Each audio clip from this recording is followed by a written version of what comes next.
प्यारे बच्चों, साबिर पहाड़ पर चढ़ रहा था। अचानक पहाड़ में दरार पड़ गई। ओ! गाड़ी पर बैठी चिड़िया डरकर उड़ गई।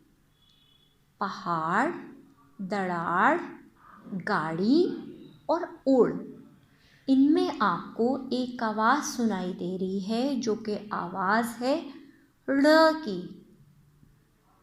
और जो ड़ है ये आवाज़ है हरूफ़े तहज्जी के रुकन रे की। ये रे का भाई है और टी की तरह इसके ऊपर भी टोपी आती है।